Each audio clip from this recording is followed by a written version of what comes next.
Today on Business Link, we have Brian Smelter of Flicko's Video Services, and he's going to tell us a little bit about Flicko's and exactly what types of services he provides.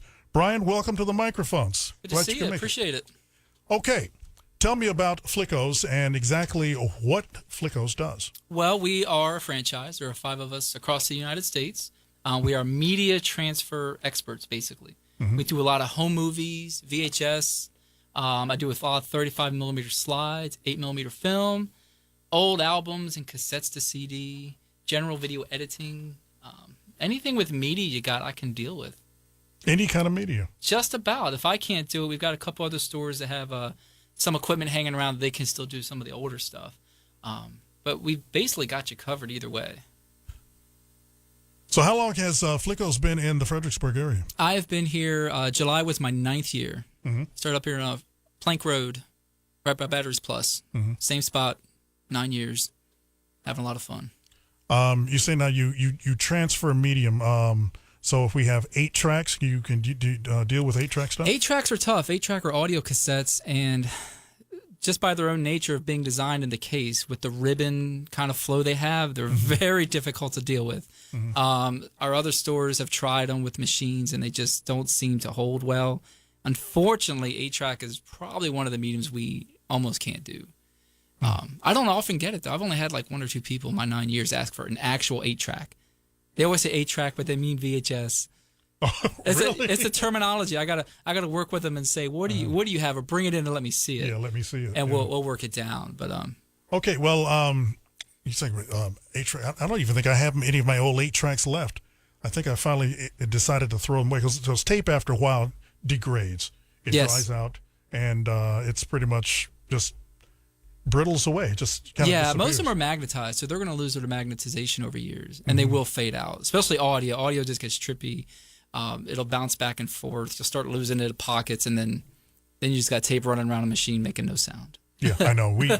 We had the old reel-to-reel machines here, and after a while the tape just won't play on the heads because it dries out and it starts to squeak and it starts to make a lot of noise, and after a while you can't even dub it off. Is there any way that you can Nothing that I can do particularly. We don't do any restoration of sorts.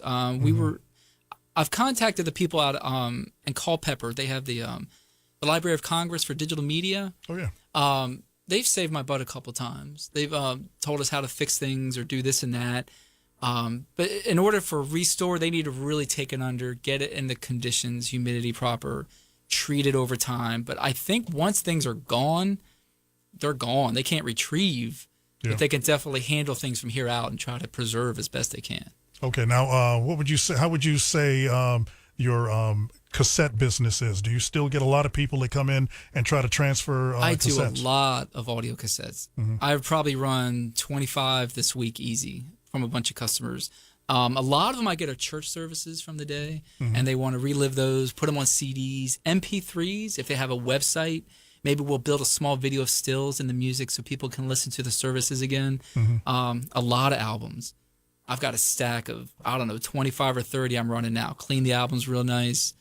Get a new stylus. You're talking vinyl, I'm sorry. Yeah. Fine. Yeah, we flip over to vinyl, and tons of people have albums that have never been released on CD. And some people just want to have the sound that comes from that vinyl, which is a nice, deeper bass. They can really get the range in there, which is so nice. Much richer sound. It is, and when you compare it to digital, if you listen to them enough in time, you'll understand the beauty of a vinyl with the proper speakers and everything. But we clean them up, try to get the pops and clicks out, make them smooth. Yeah, nice warm sound. That's what we refer to it in this business. Yeah, a nice warm sound. It's there in the vinyl, man. Yeah, exactly. Especially if you can use it with a tube amp.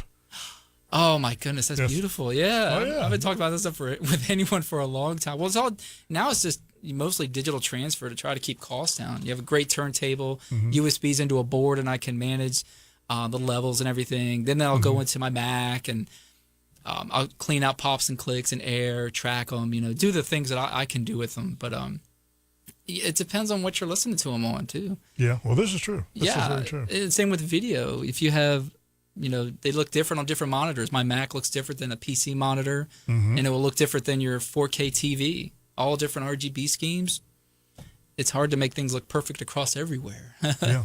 So can you remaster some of these things? I can do some requests. Most of the stuff I do, especially video, I'll remaster to what looks good on my Mac, and then I'll take it over to my my Plasma. There's a real true color. It puts out real good color. I'll compare those and say this is great for what a consumer would want. And I can tell them, here's your video files if you like them. I'll tell you how to manage them if you want. Then I say, what are you watching them on? If you're going to put them on iTunes and watch them on your iPad, that's totally different.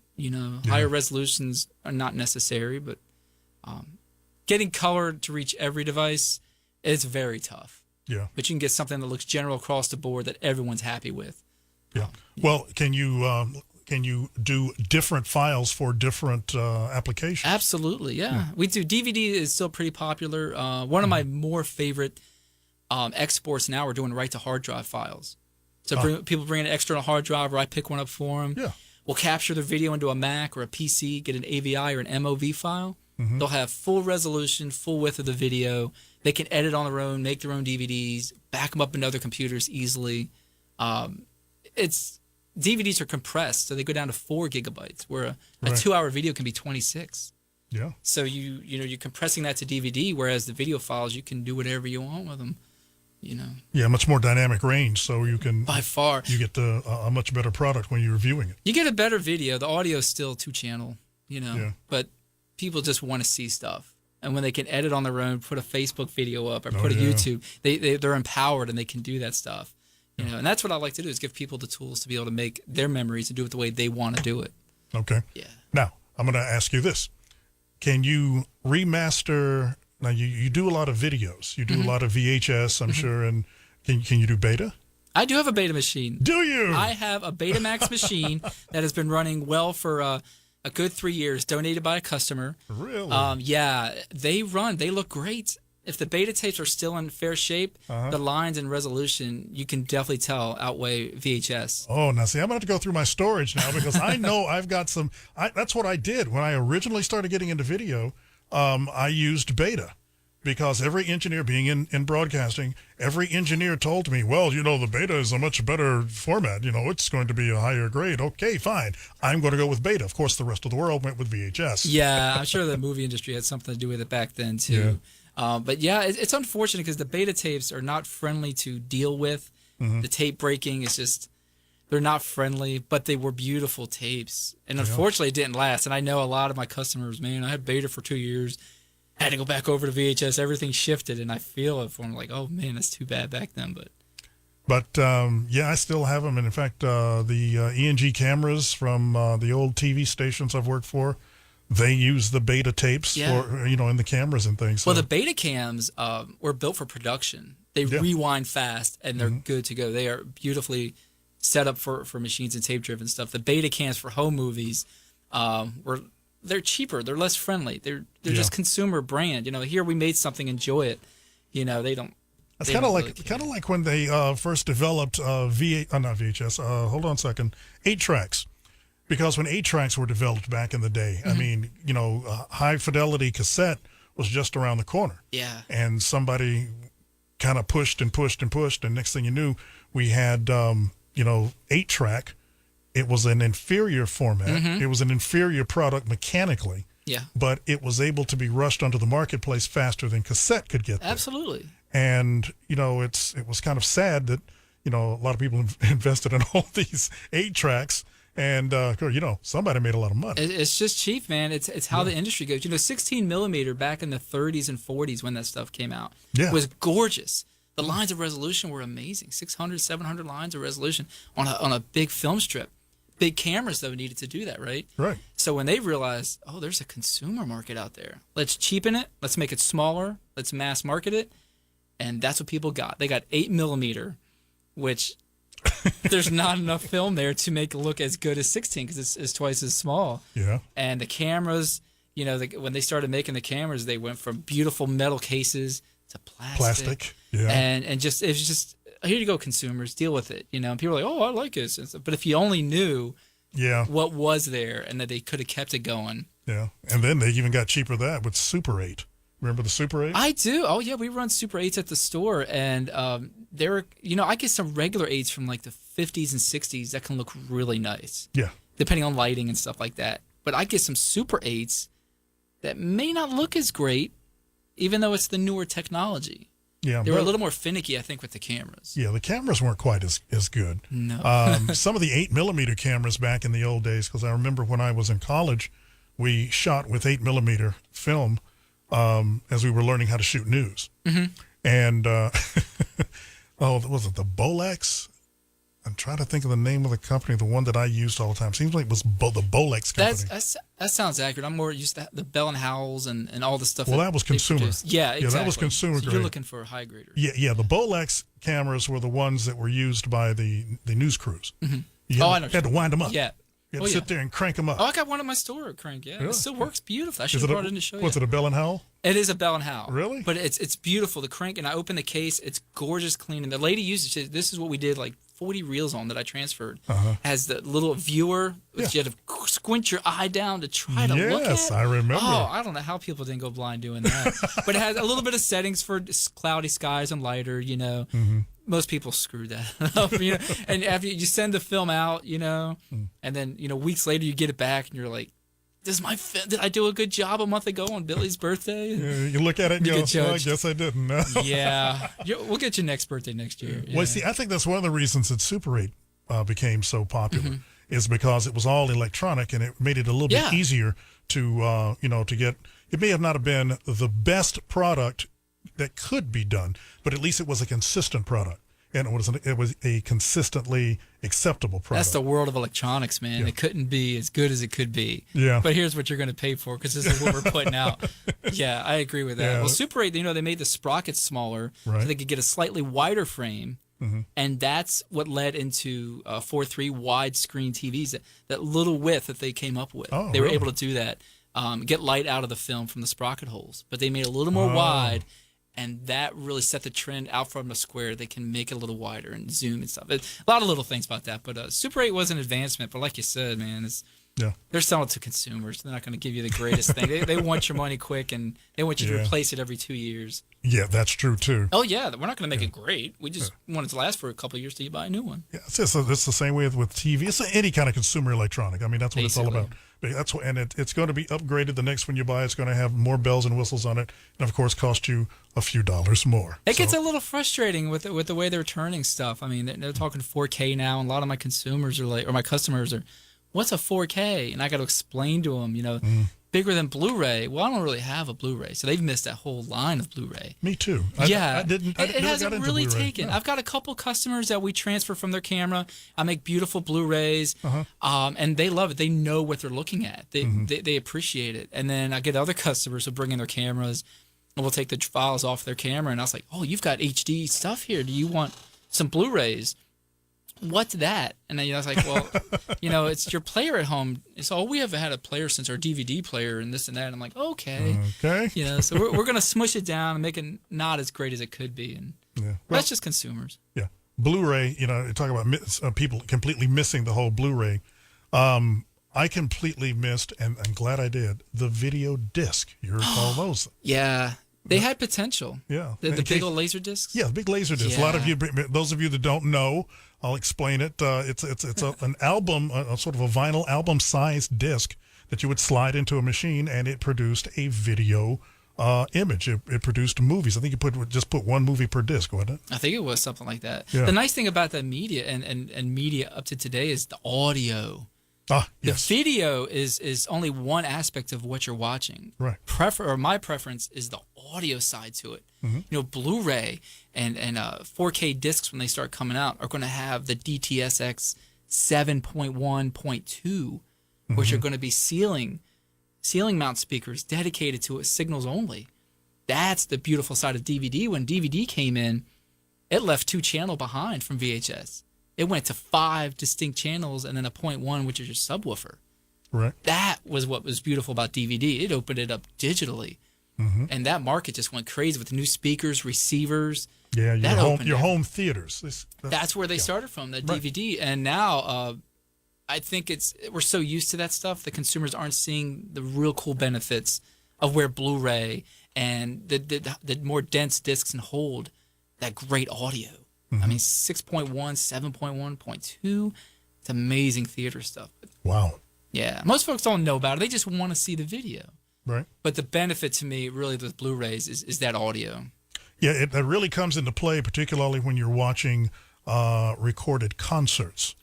Yes. When you're watching concerts, because, of course, you want to hear the music and you want to see what's going on stage. And that's when you really realize just how good the sound is. If they're produced in 5.1, recorded, captured in 5.1, mixed properly, it can be unreal. A customer of mine brought in an old Eric, not old, I guess, 2004. Not too old. Eric Clapton Crossroads, and it was some of the greatest guitarists of our time. Everywhere from, it was amazing. He had, what's his name? He had ZZ Top on there. Will that be Billy Gibbons? I'm not sure. But the guitars for the ZZ two Top, beer, those guys. John Mayer, a whole bunch of people in there. But the audio was unreal because it was mastered properly. So your left channel had your drums over there, and you can hear him skirt over to the other speaker. Yeah. And Clapton up there with his guitars front and center. And he wasn't even on stage that much. It was everybody else. But the sound was so well produced. It just makes you happy that digital is doing something proper. Yeah. Creating that audio. Almost like going back to the wonderful old days of tape. I know a lot of you younger people out there, they're hearing this and going, tape? What's tape?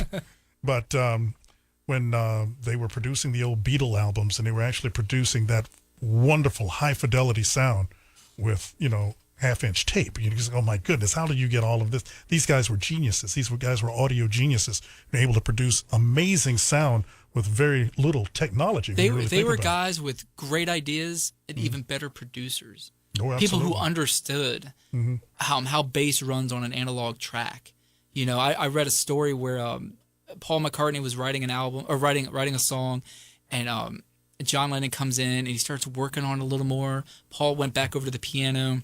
George comes in with the bass guitar, but they couldn't get the level of the bass to hit on time. So they piped it into a room next door, and they were able to manage exactly how much bass came out of it, and that went right back into the board. So depending on the density of the room, they were able to grab exactly what they could. That's beautiful. That's creating music. Yeah. I think it beats anything digitally done today. Yeah. Well, a lot of it's done with software. It's not done with the heart. It's not done with the human ear. It's all done with software. Yeah, you just record the people and you go, this is how we're going to make you sound, and we were going to push your personality. That's what we're all about today. Yeah. But back in the day, man, they would make the sound and put it on vinyl, and that's what you got. Yeah, it's beautiful. And that vinyl had a nice warm sound to it. If you listen to some of the early, that's something else I can ask you about here. When CDs were made back in the old days, back in the good old days, they were usually made from old analog tapes. It was just just transfers, a simple transfer situation. And the DVD technology wasn't what it is today, and it came out kind of flat.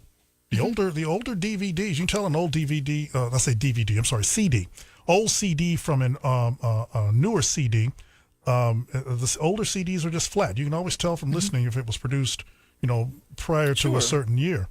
Can you take that type of flat sound at Flickos, and when you're mastering it to a new CD or even DVD, as far as the video is concerned, can you master it and enhance it and clean it up so that it would sound a lot better? You can add effects to it. You can widen it. You can excite it to bring out some of the highs. Or see, people get so involved with bass and some of those lower frequencies. The highs are where it's at. Your top hats, those. That's what makes the sound and the contrast to it. So if you can bring that out, exciting it, widening it, the sound a little bit, make it sound like it's in a bigger room, you can do that. When you're coming from analog to channel, unless you've got a master that was done on two separate channels. Right. And you can master each channel the way you want, that's a different deal. But as far as the cassettes are concerned, you're getting basically a left and right in both channels. So the audio is really just one thing. I can work with it and try to excite it, try to widen it a little bit, do things like that. But when you're coming from analog, it's a little tougher. And I don't have a studio of $1 million equipment, so I can't really get in there and and tear it apart, but I can add some stuff to it that doesn't hurt the sound, but it can make a sound a little wider, bring up some of that little, Yeah. the hi-hats and stuff that are just great. So you can't clean it up a little bit. Oh, I clean it up. I'll take some air out. Yeah. I'll get in there between tracks and find the floor and clean that out, take that out of the whole track. Some customers don't even want me to do that, especially with albums. They say, put the needle down, let it go to the center, flip it, and that's what I want to take home. They want I want to hear the clicks. pops. I want to They hear the do. clicks. Yeah. A lot of people like that, and I'm like, that is awesome. That is, you want to live that. And then some people are like, this has got to be clean. I don't want to hear it. Yeah. That takes more time. We had a gentleman here that who was very closely related to our radio stations many, many years ago.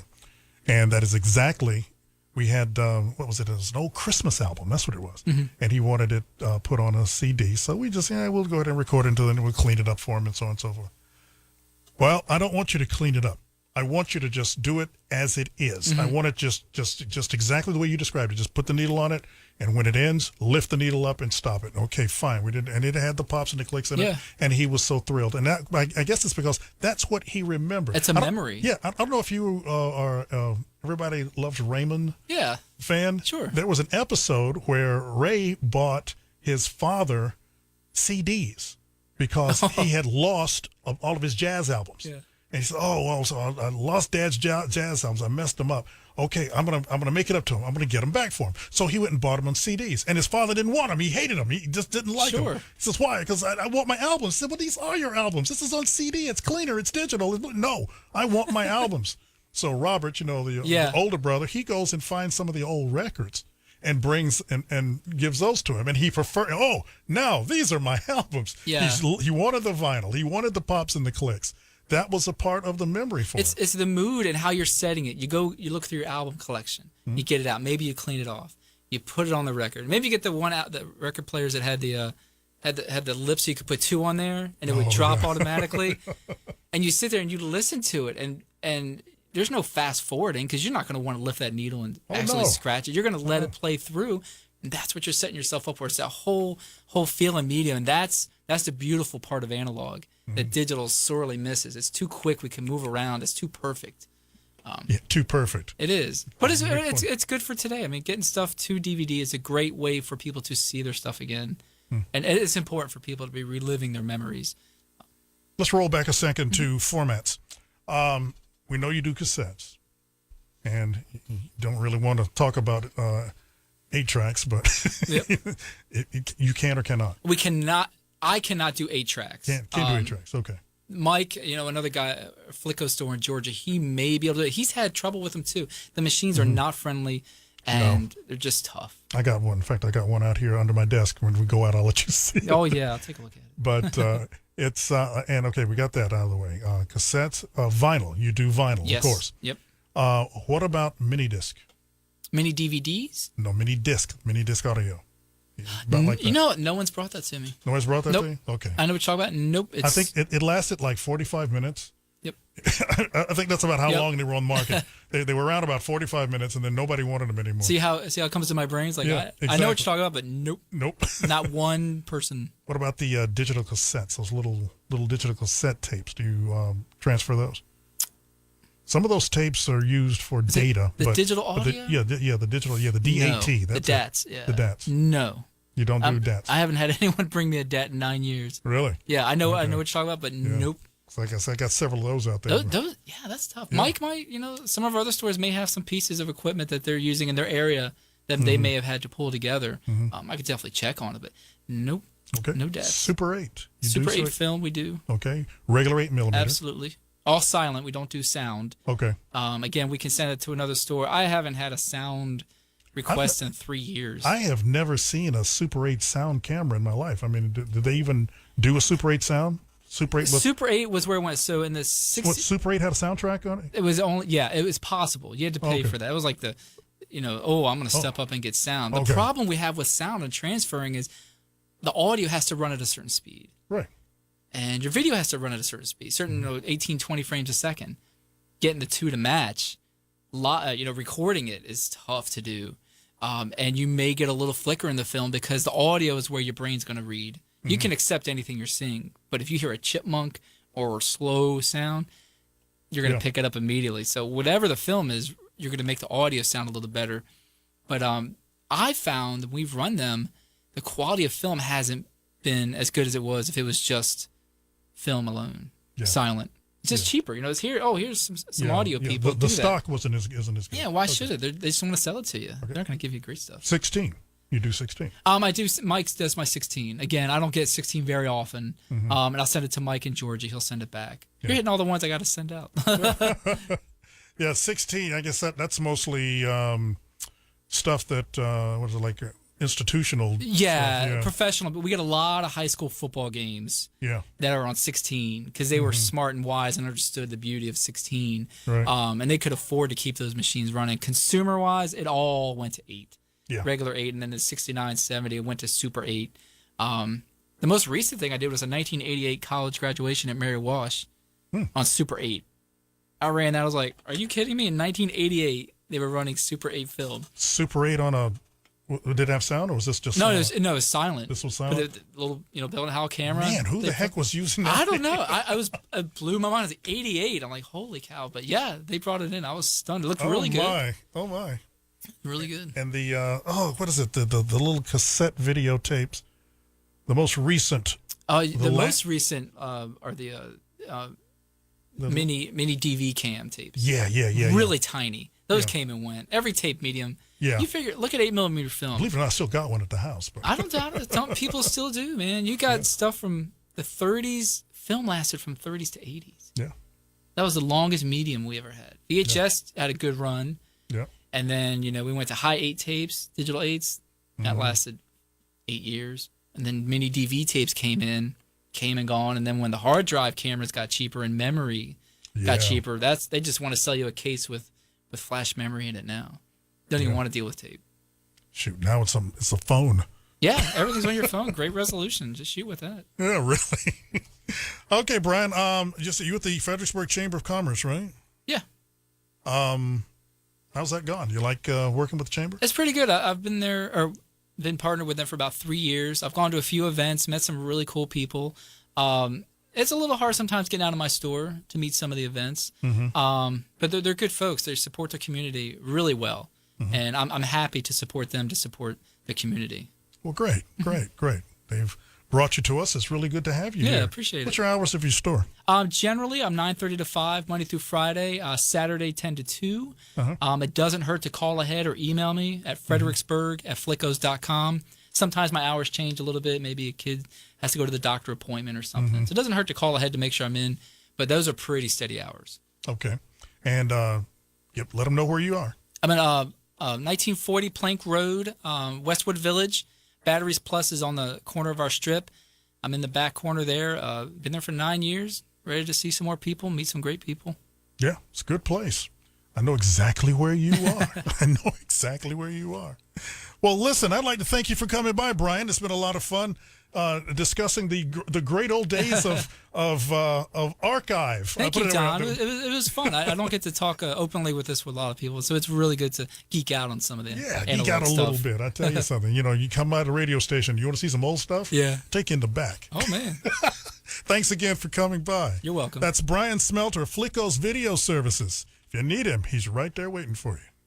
You've been listening to Business Link, a production of Alpha Media Fredericksburg and the Fredericksburg Regional Chamber of Commerce.